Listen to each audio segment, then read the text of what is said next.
And good afternoon, everybody, and welcome to the 6th annual running of the Great American Race, the Daytona 500. We're live at Daytona International Speedway for what's going to be an exciting 45-lap event. Seth Cole being joined here by Dillon Poteet, and Dillon, we are certainly in for a wild one today. Yeah, it's Daytona, the biggest race of the season. Every one of these drivers always want to take home the Daytona 500, and it's going to be a big race on the line. I know it's going to be the first race for the season for points, but I think a lot of drivers are going to put it on the line tonight. It might hurt them if they take a chance they wreck, but it's all about winning today's race, and these drivers are hungry to win it, and I think it's going to be a great show we have tonight. Well, on the pole for today's race, he ended up getting in the Daytona 500 qualifying, Henry Nova, and he's a rookie this season. How important is it for Henry Nova to be out there in the front of this pack right now, especially just being introduced to this series?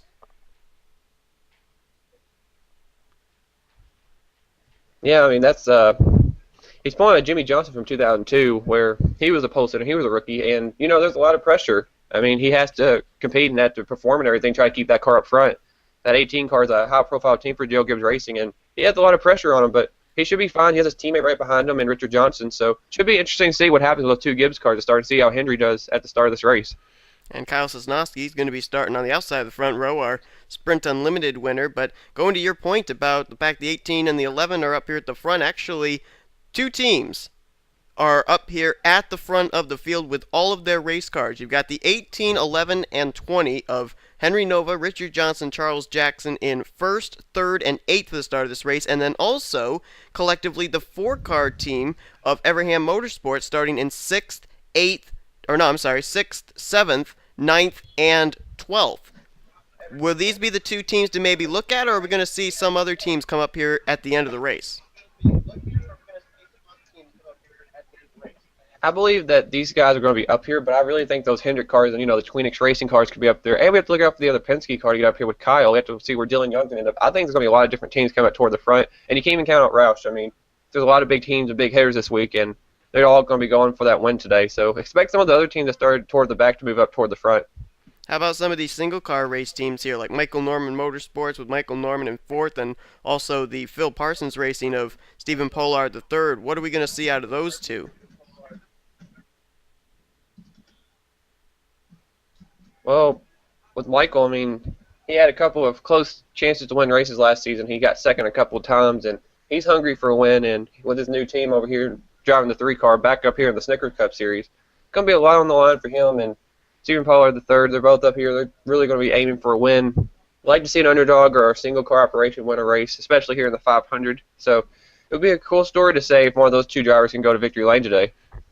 All right, we are just mere moments away from getting the green flag for today's Daytona 500. It's going to be 42 drivers, 45 laps, and we note the fuel window based on the Mobile One Cup Series race is just about 30 laps, so we'll see if those drivers may work out strategy in that way. These drivers are going to be rolling off. Also, it's going to be a big top story that we're going to talk about, a few top stories actually, before we go to green, but for now we will show you your starting lineup for today's race here in the Daytona 500.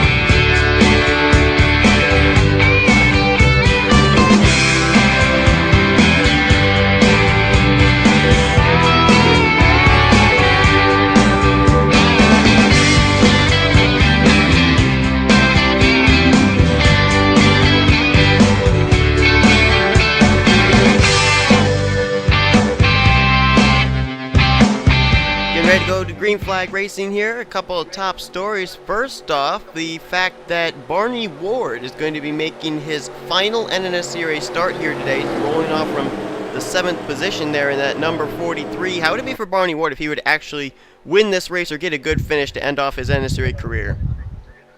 Well, I've seen it happen a couple of times in other series, including one of mine with Callum Wells, and it's kind of a shock at first whenever you see that person win, but it would be huge for him to win his final start in the Daytona 500 here in the Snickers Cup Series. So it would be a big thing for him, and that's one way I guess you could say to just go out with a bang is winning the 500.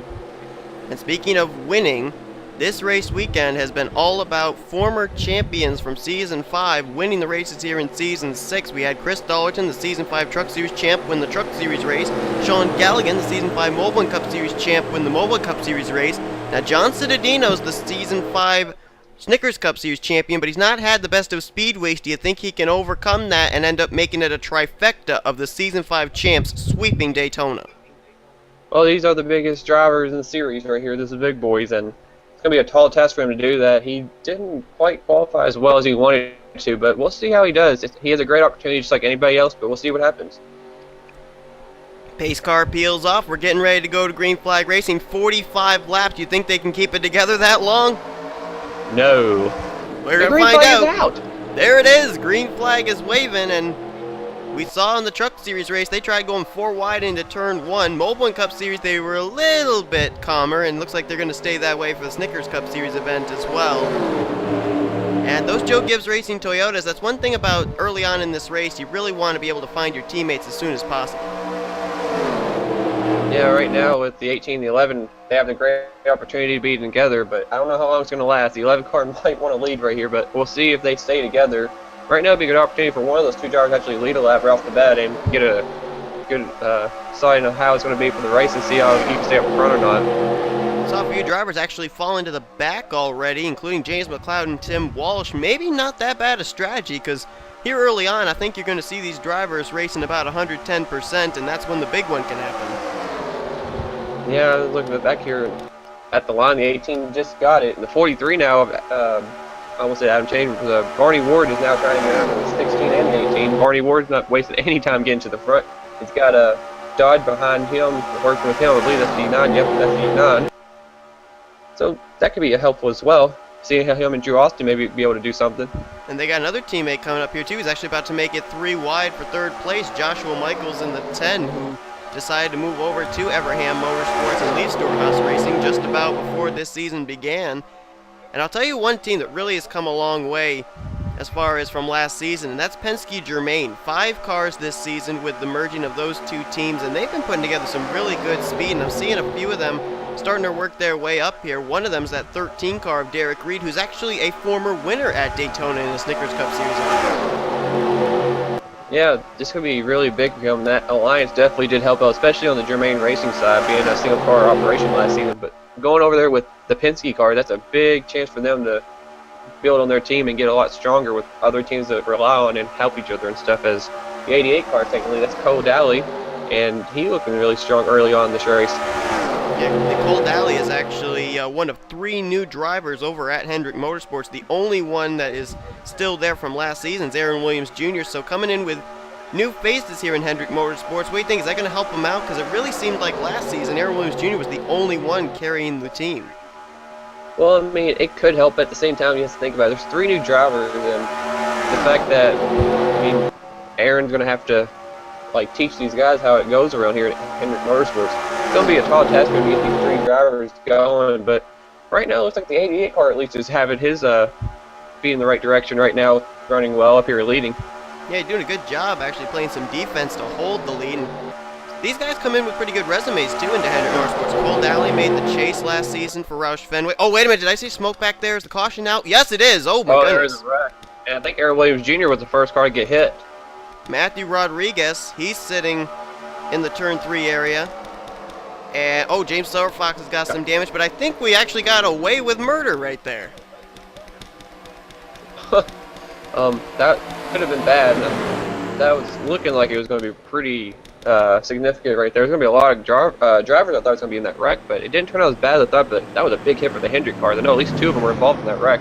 Yeah, I saw the 5 car of Tim Walsh back there too, and one thing these guys have got to do that they haven't been doing all race weekend is slowing down here under the caution. Looks like they're going to do it. That's a blessed relief. A lot of drivers ended up retiring from truck and mobile and Cup Series races because they didn't slow down under the caution flag. Looks like they got their heads in the right places today, and they got this figured out. It's the first time this weekend that that's happened, and this should be a interesting first round of pit stops they happen, and we'll see what happens right there. Yeah, there's the damage on James Silverfox's machine. About the same amount of damage on Matthew Rodriguez. Those are the only 2 cars I really see that are badly damaged, so we're going to have to definitely see what these other drivers, how they were able to possibly get through this wreck. I think Matthew Rodriguez has already taken his car back behind the wall. It's a tough break for the 2-time NSCRA champ. His teammate, though's leading, and looks like the pit stop's going to begin, and a few drivers doing some strategy here. It looks like the top 2 will stay out, but Trent Dunham's going to lead a big group down. Looks like you guys' teammate, I think that's the 41 of Derek Reed, Yep, you're right, that's the 41. Yep. Looks like they're going to be the first couple down. Maybe some strategy to keep teammates together, and I think that's what Trent's doing right now. Yeah, right behind them you had the 6 and the 17, William Duncan and Dougie Shears from Roush Fenway, so I think you're right with that. And Trent's just finding any way this season just to finish well and go for a 500 victory. He said he's been wanting to win one so bad. Trent's not the biggest fan of Daytona either. He's one of these guys that absolutely hates this place. Running up at 3rd at the time, but it's just a matter of him finishing the race and getting the deal completed. That's what Trent's goal is today, along with a lot of these other drivers. But Trent has the worst luck, I think, of anybody I've ever seen here. And Trent's looking like he's having a good run so far, and with his teammate being told they might be able to do stuff. And he's got his teammate, the defending champion, John Cittadino, to help him as well. So Ganassi is going to look really strong today, I think. Dougie Shears was first off pit road, and going back to Trent Dunham, I think he's also out for redemption this season too, because season 4 rather, and season 3 before that, he made the Snickers Cup Series chase. He did not make it last season, so he's definitely going to want to get himself back into the title hunt this season. Yeah, I mean, Trent has a lot to come back for this season. There are a lot of high hopes for this one team, and Trent's wanting to get back in the chase and, start winning races again. Could start today, so we'll have to wait and see.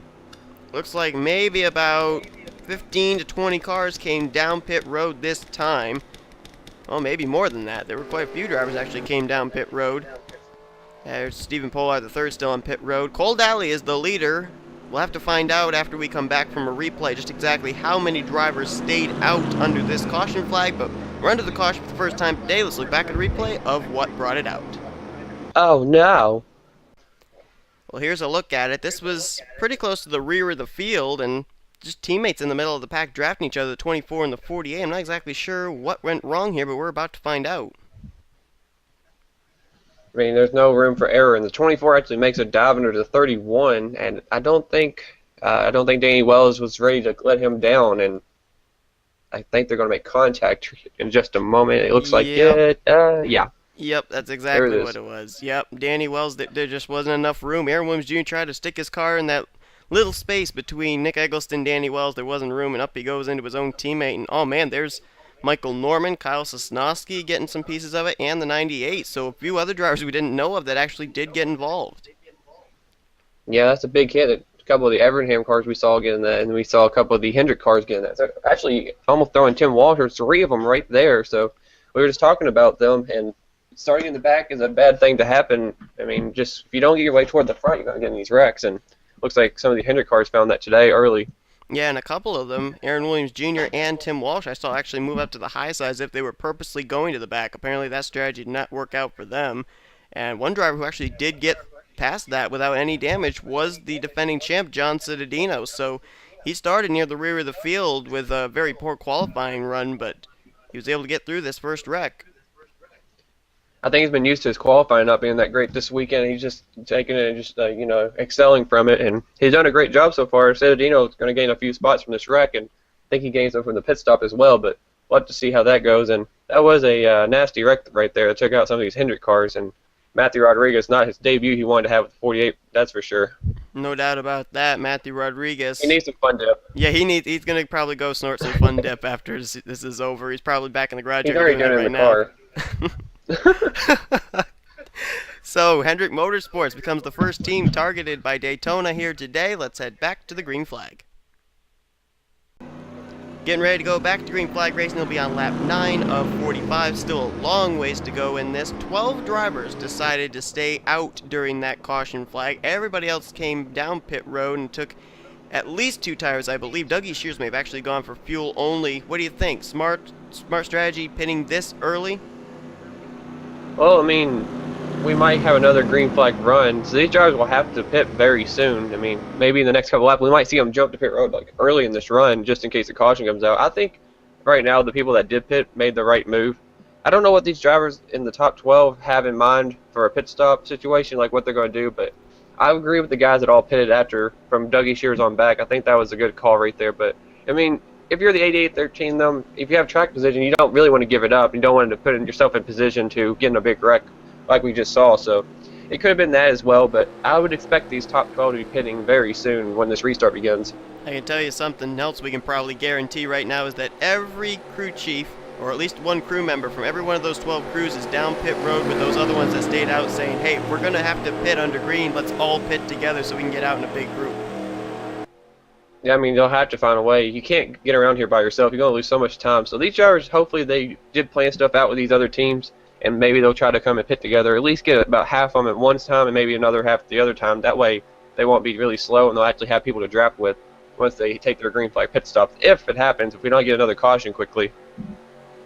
All right, top 10 as we get ready to go to green. Cole Daly's the leader. Second place is Tryphon Reed. Then you got Adam Chambers, Hayden Klein, Sean Gallagher in the top 5, Tim Walsh, Mary Cole, Barney Ward, Ralph Mason, and James McLeod, the defending race winner from this 500 last season, will line up in 10th place. What do you think? We haven't talked about McLeod.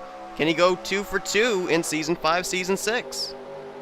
It's possible. I mean, McLeod, he knows how to get it done here, and he would love to get another victory. He had a bad stretch at the end of the chase last season, just kind of derailed him from the championship contentions and stuff. But James knows how to get around this track. If he can find the right people, he can work his way to the front. And I expect to see that 51 here near the end of this race battling for the victory. Let's talk about some of the drivers that retired after those incidents, and pretty much they were the 2 drivers I expected were going to retire, James Silverfox and Matthew Rodriguez. The only consolation those 2 drivers, I guess, have is the fact that it's still early on in the season. You can always bounce back from a poor finish in the 500, but obviously that's one particular race you really don't want to DNF from. Absolutely. I mean, like I said, if you're going to have a mulligan, I mean, it's sad to be this race, but it has to be, because the fact that it's the first race, you can make this up really quickly. Like, they can come out and, finish top 5, even win next week, and really gain a lot of ground back in the standings, and they have a win to help them in the wild card race already. So it could be a big change for them next week. I mean, I wouldn't be down about the first week. They should be able to bounce back and should be back up in contention starting next week at Phoenix.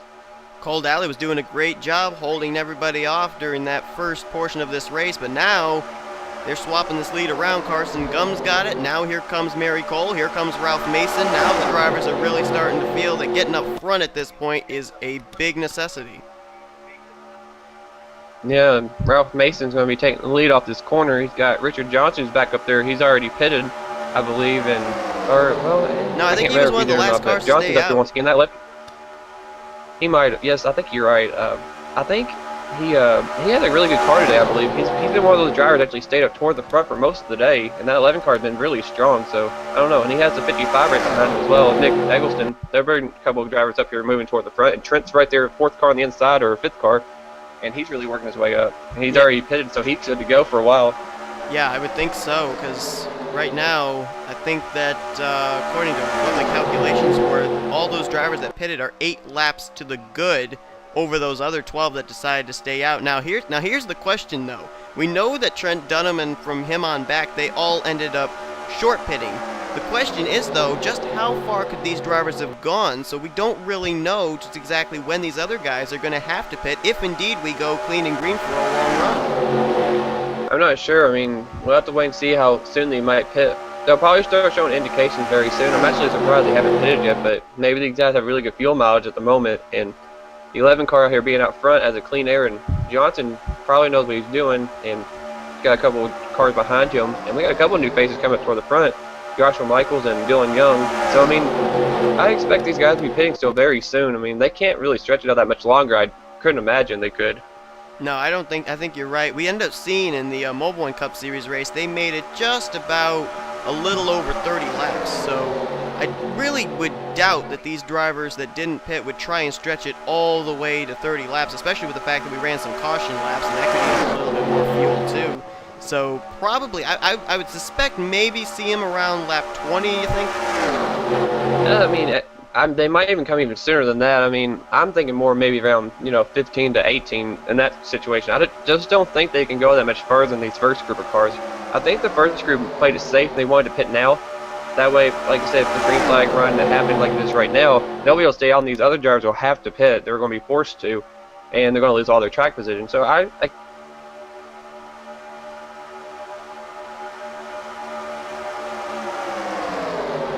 We're trying to get reconnected here with Dillon Poteet. Not certain what's going on there, but anyway, John Radigan looks like he's going to try and get to the inside of Charles Jackson here. So they're going to battle 3 wide for the lead, and now we got Poteet back. Not sure what happened there. Thank you, Google Plus. it just signed me out randomly. Huh. So I must have lost my job temporarily. Google Plus getting a shout out in the Daytona 500, not necessarily in the way we wanted to. Yep.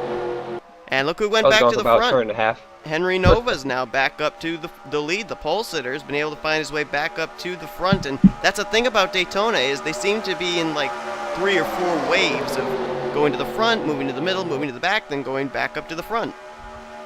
I think right now, you go to the high side, you're basically going to be falling back, and just you're going to fall back and get back in line, try it again. But I really don't like where the people in the middle are. The middle has really been like the bad situation usually at this track. Because if a wreck happens, where are you going to go? You got cars to your left, you got cars to your right. You're going to be kind of stuck where you are, and your destiny's kind of sealed. So really, either you have to be at the top and you have to be dropping back quickly, or you have to be on the bottom and hoping you can avoid problems. But that middle lane's been a treacherous spot here at Daytona in the past. Well, Dylan, you're a former winner at restrictor plate tracks and everything. I got to ask you, from a driver's standpoint, you got to think about who you're going to draft with. You got to think about fuel strategy. You have to think about tire wear. You have to think about what the best line is. How do you take all that and then on top of it, try and figure out just exactly where to be in the right place at the right time as far as wreck avoidance? Well, I mean, it's tough and everything, and like he had to put a lot of thought into it and stuff, but it's almost at the moment you have to go with what you think and everything. And if you've been working with people good, then work with them. You have to check your fuel and see how you're running, how much you've been using. You have to conserve your tires. I mean, there's a lot that goes into it. You just have to find the right strategy. You have to think early and go with it, and just have to see what you can do with it and see if you can pull off a victory or something. Well, we got a big pack of cars here, but I was just noticing we got a few stragglers at the back here. Dillon Poteet's running all by himself in the 40th position. Up ahead, you got Aaron Williams Jr., Stephen Pollard III all by themselves. Madison Sieber's way back here, Kyle Sosnowski way back here, and we didn't see Poteet or Madison Sieber or any of these other guys back here like LaPlante, Jake Cole, John Citadino, McCurry get involved in anything. I wonder what ended up happening to them. Maybe a couple may have pitted, I'm not sure, but there might have been something we missed or something on the restart. Maybe somebody got punched up and they lost the draft, and I guess that's how quickly you can get separated, but not very sure. But 78 car, I'm not really sure what happened to him. He's all by himself, and I don't know. That's just a weird situation right there. That is weird. I'm trying to look. There may be a little bit of damage to the front of his car, but I'm not certain. He is running up in the 190, so he's obviously not off the pace, but something did happen to him, unfortunately, it would seem. And now Cole Daly's found his way back up here to the front. I don't know exactly. Let's see, Poteet's now entering turn 3. The field's exiting turn 2, so it'll be a little bit before they encounter him, but Poteet's just got to hope for a caution now. Yeah, that's all they can do, and the other drivers ahead of him have to do the same thing. You just have to hope for the caution. And how these drivers are racing, I mean, they've kept it clean, but again, if one driver slips, it's going to be a big wreck, and that could be a huge mess up here with a big pack we got going on right now. Starting to see a few new faces back up at the front again. Dylan Young there in the blue deuce. Danny Wells, who had that bit of contact with Aaron Williams Jr. that brought out our first caution, and also starting to see a few other drivers. Drew Austin, Noah Hart, a couple rookies, and Trent Dunham all working their way back up here to the front. So we're getting close to the halfway point here. Is this the time when you start now thinking about strategy as far as pit strategy, or do you just try and get to the front still? Well, I mean, it's coming up again where these pit stops will happen. I'm actually surprised. I did not think these drivers were going to go that far without pitting, but I guess they can. But, I mean, the timing on the pit stops is going to be very crucial because once you get back on the track, whoever's with you is your partner, is basically maybe for the rest of the race. So you have to get with people you want to be with. And if you get too far behind and lose the draft, your race is going to be over if we don't have another caution. So pit stops are going to be really crucial here, and I think these drivers are all starting to think about them, especially the ones that did not pit under the caution. They'll have to pit a lot sooner than these new guys that pitted on the under the caution, I should say. Yeah, and then another thing there too is these guys that ended up pitting, as you said, they don't really have to worry about conserving any fuel if indeed they have to kind of like stretch it out until our next caution if and when it comes out. Whereas these other guys that end up staying out, these other 12, is there any possible way when you're in a big pack like this to conserve fuel? Well, I mean, you're drafting, that's one thing, but you're not really saving a lot in this situation. There's not really a way you're going to be able to save a lot in this situation if you don't want to lose the pack. You just have to kind of drive within, just draft as much as you can, but that's about all you can do here. And these drivers that you see right there, most of them are doing it, and a lot of them are still hoping for a caution, especially guys like Richard Johnson and, you know, people that stayed out, Cole Daly and others that actually didn't pit. They're really wanting a caution to come out so they don't have to make a green flag pit stop. Take a look here at Barney Ward, as I mentioned at the top of the program, in his final start. There's a thing about Daytona, too, that historically in the NNSCRA, the last 3 seasons, the last 3 Daytona 500 winners, Trent Whitney, James McLeod, and Jacob Lawler, all 3 of them, the season that they won the Daytona 500, they ended up making the chase. And wait a minute, someone just went on the apron. Did they wreck? No, I guess they didn't, but I did see someone on the apron, and oh, it's Michael Norman. Oh, they're wrecking.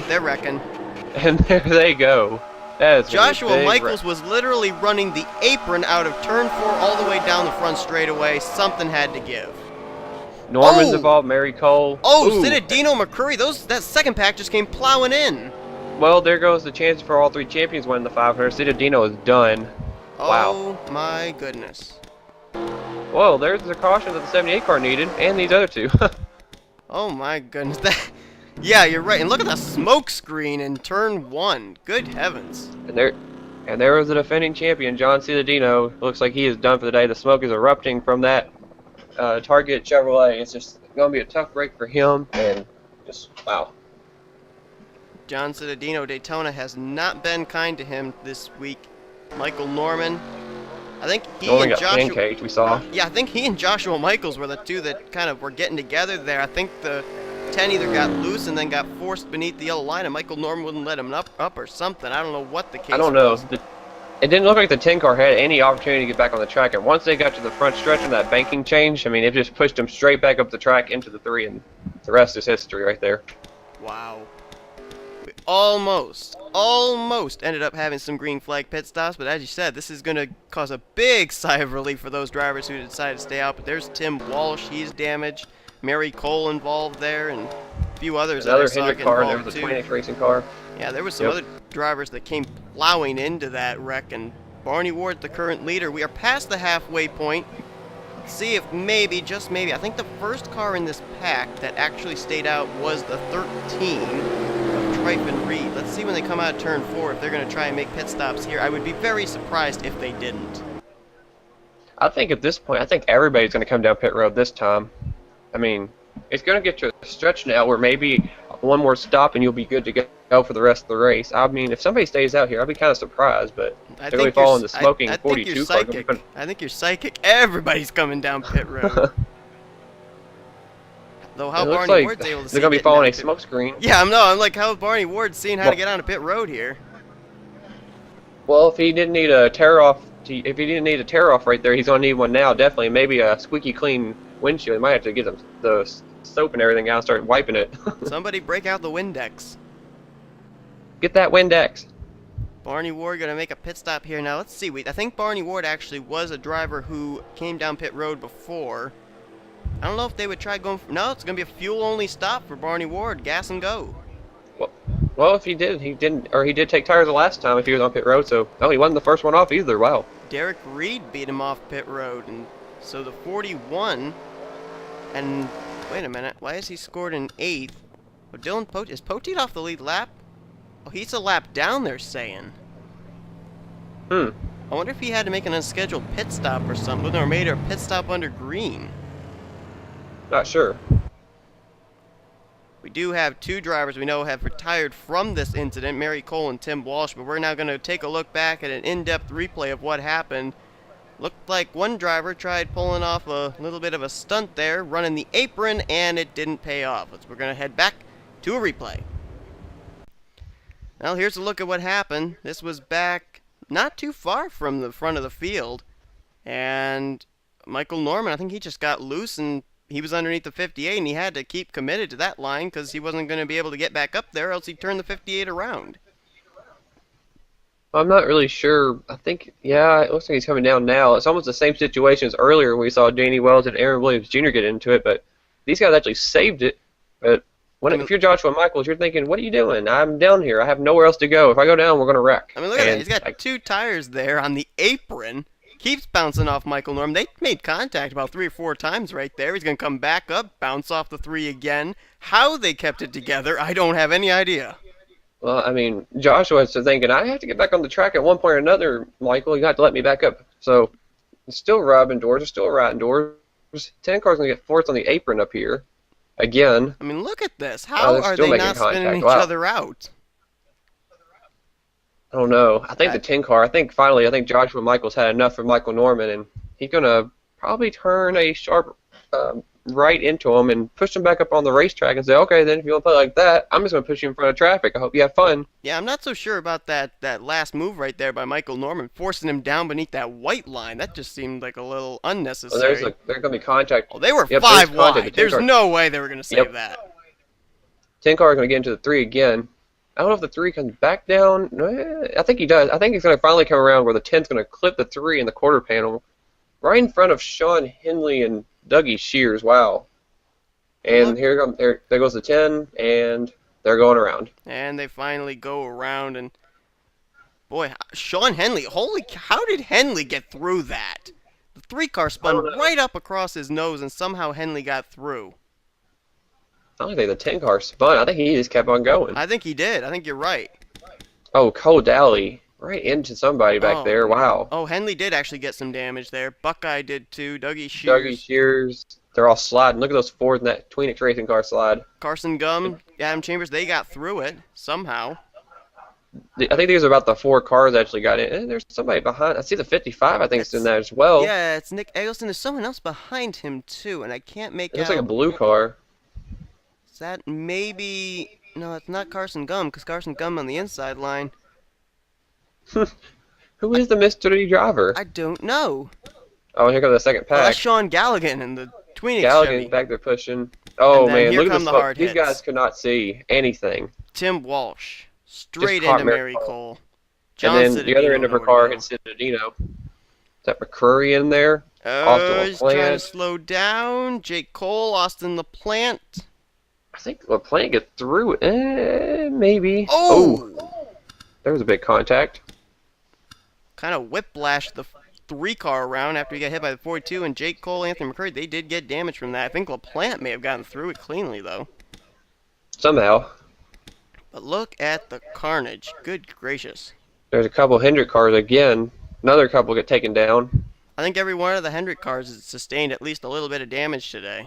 Norman's in it. Citadino not going to be able to make the trifecta for the champions. That's a tough break. And Citadino, like you said, he doesn't like Daytona either. It's like all the drivers at Earnhardt Ganassi don't like Daytona. Trent doesn't like them. John doesn't like them. So I mean, I think you're right about that. And think you're on a team. You're on a team with the name Earnhardt in it. And you don't like Daytona. It's kind of odd, but I mean, it is what it is when you can't get the results there, and that's what today has been for our defending champion. And it's just a tough break. And there's your restart leader right there, the 88 involved in the wreck. See, he was probably about to pit too, so that's a tough break. Yeah, that is. Cole Dally, and he did a good job actually playing defense too, staying up there at the front, so he could have very easily been considered one of our top 5 dominant cars of the day. But you were talking about how Earnhardt Ganassi drivers don't like Daytona. I can tell you one driver who probably does, and that's Derek Reed, because he is the leader as we head back to green. Getting ready to go back under the green flag. Will be on lap 27 of 45. Derek Reed, the current leader, after he got off pit road first. Dillon Poteet, just ahead of him, is now on the tail end of the lead lap, currently running in the 35th position. Drivers out after that incident include the following: Michael Norman, John Radigan has actually gone behind the wall. I'm not certain what happened to the 14 car. John Cittadino, Tim Walsh, and Mary Cole have also gone back behind the wall. I'm still puzzled why John Radigan retired. Yeah, I didn't even see the 14 car in that situation, and we must have missed that, but something happened on the 14 right there. That's a tough break for him, and that is still pretty weird how that happened. I'm not certain. I can't prove it, but you know, we've seen all week long these drivers not able to slow up under caution. He may have rear-ended someone and ended his day that way when we had that last caution come out, but could have been an incident on pit road too. We just don't know. Yeah, I mean, it is what it is, and tough break for him. He's looking for a good start, and the rookie's going to be done for the day early in that 14 car. We'll see if maybe if we end up having a caution come out at some point, if we'll be able to quickly jump back, see if we can document what happened to John Radigan. But this is the way they're going to line up for the restart. Derek Reed's the leader. Felix Graves now in second. Barney Ward third. Trent Dunham up to fourth. Fifth is Tryphon Reed. Then you got Henry Nova in sixth. Seventh place Richard Johnson. Charles Jackson eighth. So Joe Gibbs Racing, they're 6th through 8th right now, still having good runs today. And then it's Emilio Navarrete and Ralph Mason completing the top 10. I'm really curious now about those 3 Gibbs cars. They're actually all together now. This is going to be very interesting. I'm also curious about the fact Derek Reed's got a teammate back there in Trent Dunham, but he's also got his brother Tryphon Reed back there. If it push comes to shove, which driver is he going to go with? It's whoever he has the best chance to win, he's going to go with, probably, more than likely. Getting ready to go under the green flag, and there's the mystery solved. Radigan's actually on the track, but he's a lap down. He's up to speed. He pulled a Kyle Busch right here. He's going to go out everybody. See ya. Oh, that's one way of getting your lap back. I think Trent Dunham wanted to go with him. That was interesting. That was rather interesting. It's like out of nowhere comes 14. He'll get away, and then they're going to come back and freight train him, and it's like, oh, this is a Kyle Busch effect. And he was only 1 lap down, so now he's back on the tail end of the lead lap, so interesting, but it paid off. Well, that's one way to get your lap back, I guess. And Here comes Felix Graves down to the bottom, and now he's got a teammate coming up here. We haven't really seen teammates working together for Penske Germain Racing yet, but now we're going to. The 58 and the 13 now have found each other. As now here come those Gibb cars there, the 18, the 20, they're coming back to the front. Looks like they lost Richard Johnson in the process, but it looks like right now Charles Jackson, well, he just got separated from his teammate. Adam Chambers just split him up, but Jackson's making his first run at the front. That 20 car has been looking fast so far lately, and he's up here trying to work with his new teammate. He's got a battle for the lead. Felix Graves going to the bottom, and apparently that strategy for the 14 car didn't work out. He's now starting to slip back. He's back off the lead lap, but it was good while it lasted, I guess. Yeah, I mean, he did it a little bit different. He didn't pull it on the high side. He went straight to the bottom and did it on that way, but that's one way to do it, I guess. But he just needed a caution really quick for it to work out, but it just didn't happen. Barney Ward now back up to the front again. We've seen a lot of recurring drivers up here at the front. We saw the 41 up there. We've seen Trent up here a bit, Barney Ward, and then Cole Dowley before he ended up getting involved in that wreck. He was up here quite a bit. A lot of drivers actually having really good cars, able to hold them up here at the front. Tell you, a couple of guys have snuck up to the front. Were a couple of chasers last season. Looking back to the 27, that's Hayden Klein worked his way up toward the front, and the defending winner finally up here worked with his teammate Dillon Poteet. That's James McLeod. He's finally up here in the top 10 and running well on the bottom. He's Dillon Young. He's in a Dillon sandwich actually. So yes, he is. Got Dillon Young behind him, Dillon Poteet ahead of him, and you know, maybe at this point, Dillon Poteet may end up thinking about, you know, if we end up getting to closing stages, helping one of his Tweenix teammates win the Daytona 500. I mean, yeah, if worst case scenario, if 78 doesn't get a caution, he doesn't get his lap back, I mean, you'll have to look at it. He would like to probably help his teammate, one of them win, whether it's Henley or McLeod. It'd be one of those two. I actually don't know where Henley is. He's actually not up, I don't think, toward the front. And then we saw Mary Cole, what happened to her, but and right now, at this point, it might be the 78 and the 51 working together. Yeah, you're talking about Henley. I think he's off the pace. I saw him have a little bit of damage from that last incident. He's back here in a second group of cars. Chambers back here, Sosnowski. He's actually working with his teammate Galligan there. Eggleston's here, LaPlante, Noah Hart, Madison Sieber, and Dougie Shears. Some of these guys I don't think actually are damaged, so maybe these damaged cars are up to speed. They just ended up again losing the draft, and a big part of that could be some drivers stubbornly staying out with damaged race cars and splitting up the field on the restarts.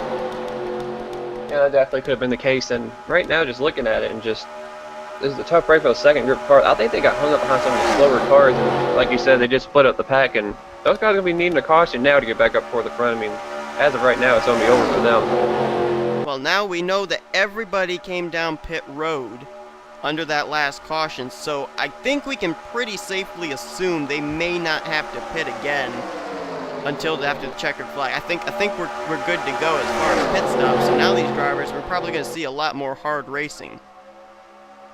Yeah, and we got right here Dylan Young right here with Hayden Klein. They're up at the front. A couple new faces we haven't seen in the race, and William Duncan, the 6 car back there. We haven't talked about the UPS Ford. He's actually worked way up there, and he's got the 16 right behind him of Alex Tanker. I mean, we got a lot of new people up here. Or actually, I should say Alan Tanker, I should say, but got a lot of new faces starting to work their way toward the front here, late and going. Yeah, and one thing about Daytona and any restricted plate track that always seems to be the cliche, it always seems to play to the underdog. So a lot of these drivers making their debut or drivers who didn't have great runs last season really starting to pop up here. And I'll tell you, I've seen a few stragglers back there. They're just running around the rear of this pack, but we may not have heard the last of them. Oh, that was the wrong car. I thought I saw Buckeye back at the tail end of the pack. Apparently it was somebody else. Who was it I saw? It was close enough. Oh, I think it actually was the Felix Graves machine. My bad. But you got Emilio Navarrete back here. You got Ralph Mason back here. And they could end up playing a big part into the finish of this race, too, because we really haven't seen them up at the front. We do not really know what they have. I'm telling you right now, the car on the inside, first car on the inside, that 10 car, how in the world is Joshua Michaels up here? I do not know, but he's bound for second place. How is this happening? I don't know, but I think we can safely say he had the save of the race, especially with what he was doing earlier on. But man, if he could pull off the win here today, that would just be the icing on the cake. Yeah, and we talked to me at the beginning of the race. He made the late decision to leave Stuart Haas Racing and head to Everhare Motorsports, who was opening back up the 10 car. He took the number with him, and no more Go Day and Hello Valvoline, and traded the Chevy for a Dodge. And he's actually had a pretty good race so far, and he's been in the middle of everything. But Michael's still doing a great job, and he has a couple teammates around him. So there's a great possibility for an Everhare car to go to victory lane today. First half of the race, it was Cole Daly. Second half now, it's Dillon Young who's being able to throw the blocks and be able to stay out front. They just wrecked back there, I think. That was the Trife Reed machine. He got turned by somebody. Hayden Klein in the 27, I think. And they're coming up on him, and they're going to split him, thank heavens. We were just talking about a couple of those drivers, and that's a tough break right there. I don't know if the caution came out or not. I don't know either. It might have stayed green. I think it... No, it's out. I think it's out. Caution is out. Oh, that was a tough break. And there is Trife Reed in the 13. He was just trying to...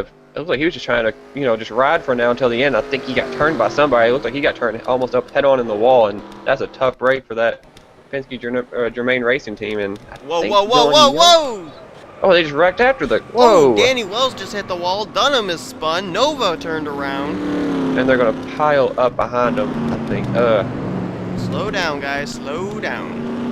And the 78 got in it. Looks like everybody else got up through it okay, but... I think it looks like the 31 and the 78 got the biggest pieces of that. It's not over. It's not over. They're still wrecking.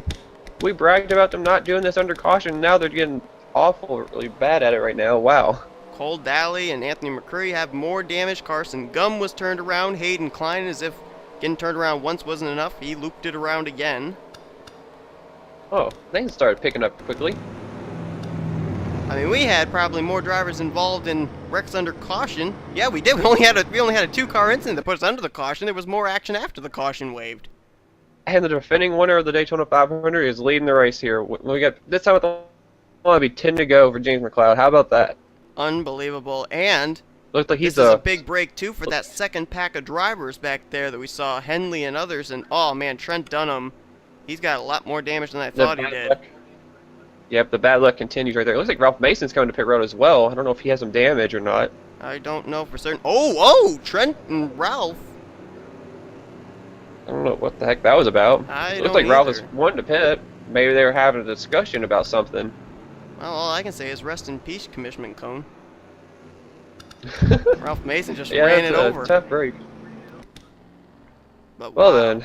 Bad luck continues for Trent Dunham. He had a good car today too. Yeah, he was running well. You see the damage on the 88 and the 61, but Trent was just trying to stay out of trouble and ends up getting in trouble under the caution. Just tough break. There's Anthony McCurry. Cole Daly's on pit road. Oh, Trent looks like he'll be able to actually continue. Damaged race car and all. But James McLeod, as Dillon said, the defending winner of this race is currently out in front. We got to look back at a replay. First at that teeny tiny little incident that puts on caution, and then all the mayhem that happened afterwards. Yep. Well, here's a look at it.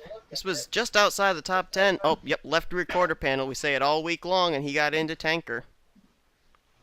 Yeah, and that was just a tough break right there. Just getting too close together. And 27 just wrong place, wrong time right here. And looks like 13 just nowhere to go for him or the 27. And wow, the 58 got really close to getting in that wreck. Wow. That was close for Felix Graves. And boy, you're right. Wrong place, wrong time for Hayden Klein. Because if he wasn't there, probably the 13 would have gone up there, slapped the wall, and maybe have saved it. We may have actually not been under that caution flag. But Hayden Klein, former chaser, moved over to Richard Childress Racing. Apparently, he's not going to start off the season quite the way he had hoped. And we've gotten word that Tryphon Reed, after that hard lick into the wall, he's actually retired from this race as well. As now we're going to check out all the replays of the stuff that happened after the caution flag came out. So here's what happened to Henry Nova in the 18.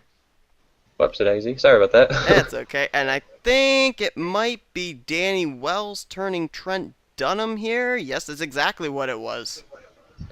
Danny's been in the wrong place, wrong time getting into people today. First it was the 24, now he's going to hit the 1. And oh, wait a the minute. 10 car, I think, is going to get involved in this after all.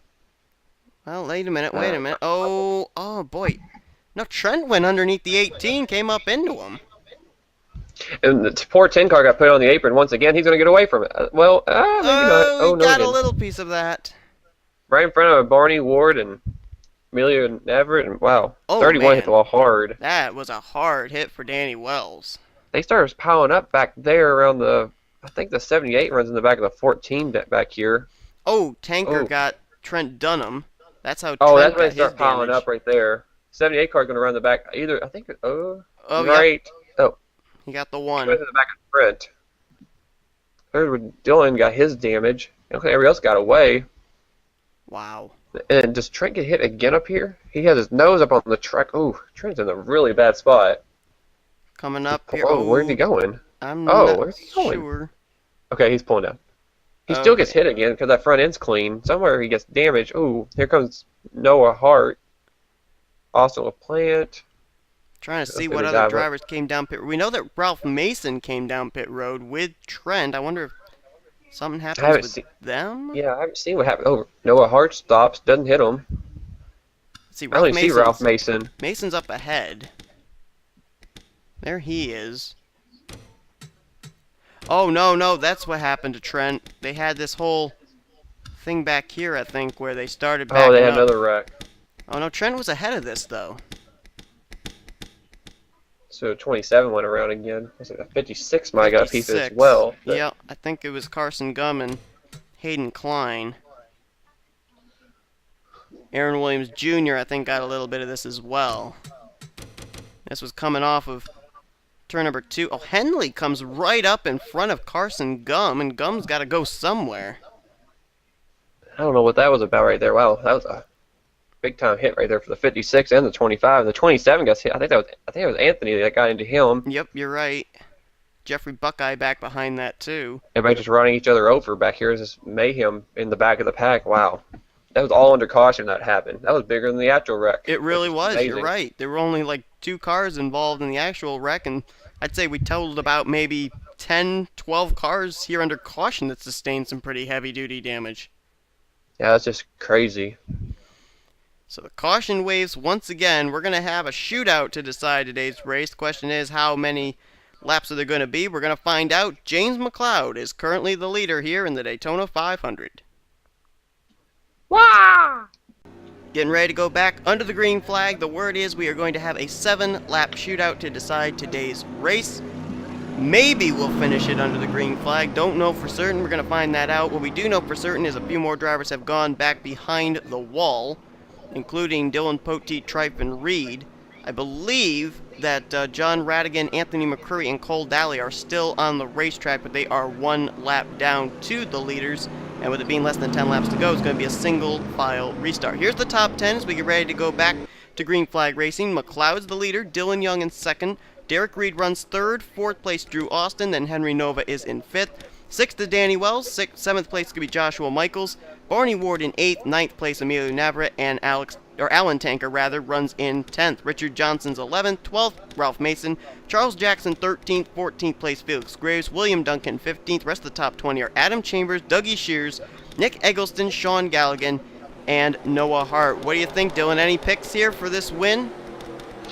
I don't know. It's how it's been going. These first couple laps, they shuffle up pretty big. I mean, I don't know why. I mean, one of those Everingham cars just look like they're going to win this. Like, I don't know why. I just think the 10 car just has something in the bag still. Like, I don't know. Joshua Michael's been from here and back twice, I think, in this race, and he's still up in the top 10 in that 10 car. He has a lot of speed under that car. I don't see why not go with that 10 car. I mean, you never know what could happen.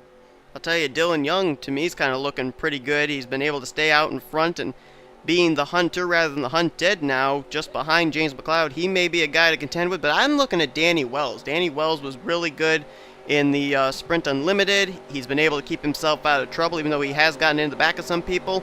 He's my pick to possibly win this thing. As the green flag comes back out, 7 laps, can they keep it clean and green to the end? It's going to be a stretch, but we'll see if they can.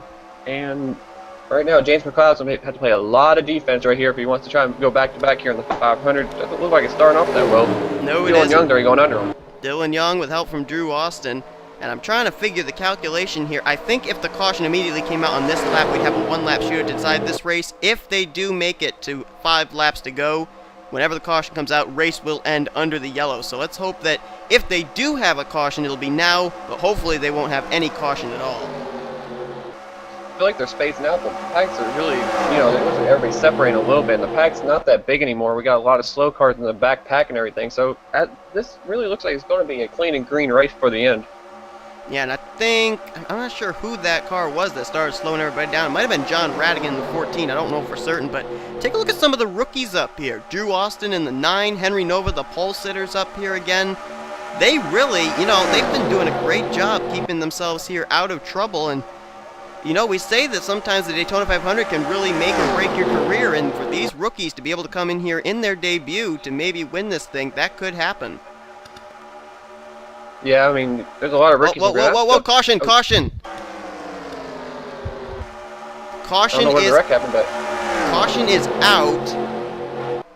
And this may be a race for the win, I don't know. See if Barney Ward's going to make any move on Dillon Young. Here he comes. He got help from James McLeod pushing him.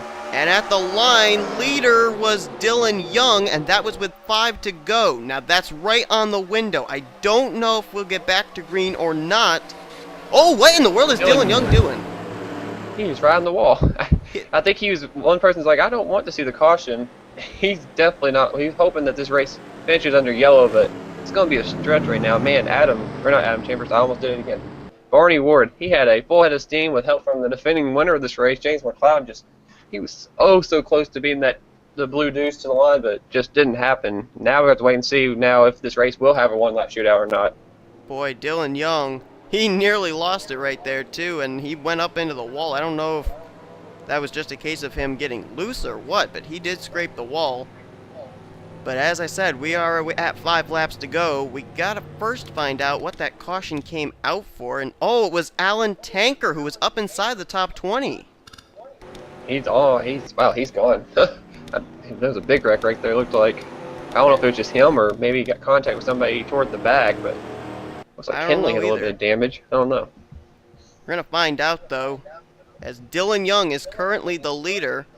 We're going to come back very soon, find out if this race is going to end under caution or if Dillon Young is going to have to hold these guys off for maybe a 1-lap shootout as we take a look now at what happened to the 16 of Alan Tanker.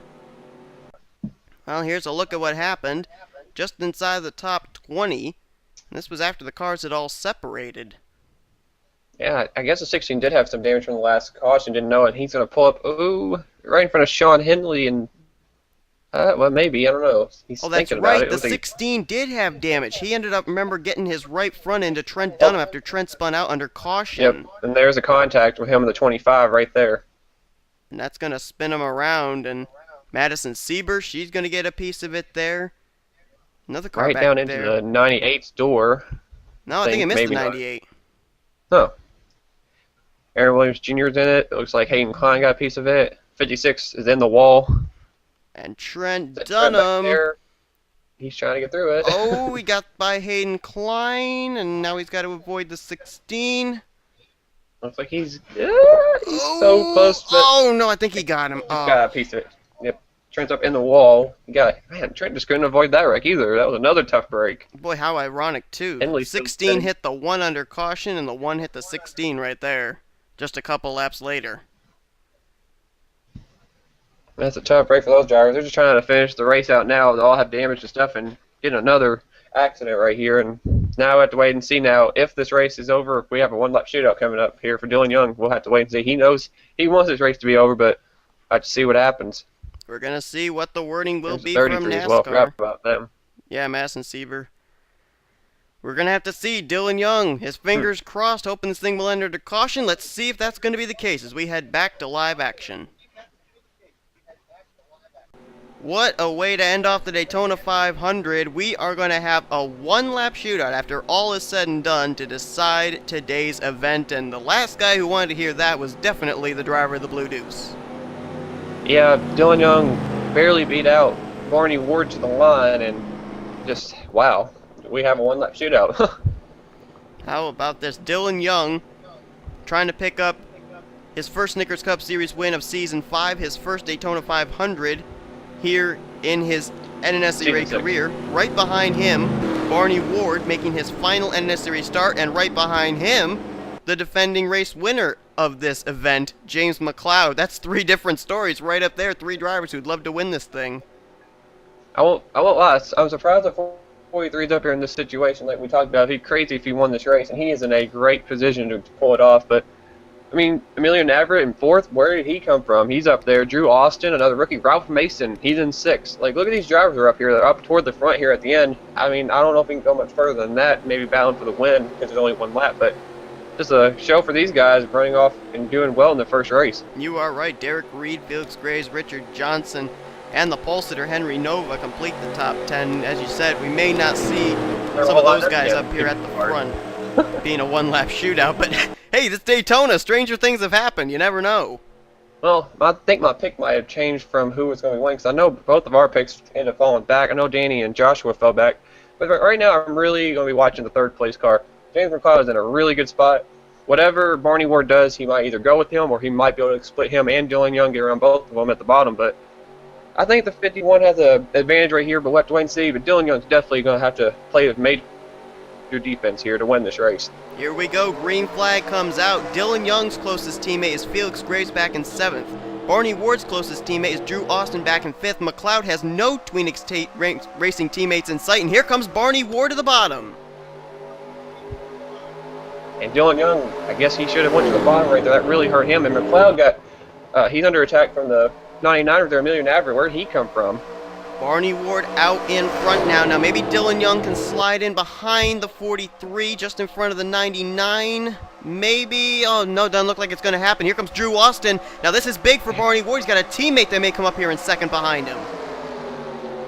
Yeah, this really helps him out. And 99s, wow, this is really spacing out. Barney Ward's got this at the moment. Dillon Young's still trying to get down. Coming out of the final corner in his final race, his final career start in the NSRA. But look at Dillon Young, crossover move!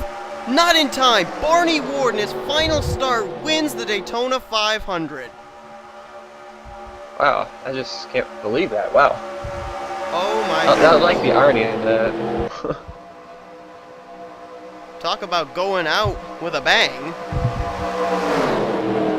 Yeah, I guess that's one way to finish off the wild Daytona weekend. Got a 2 champions win, and then the driver leaving the sport is going to win his final start. Wow. And how ironic.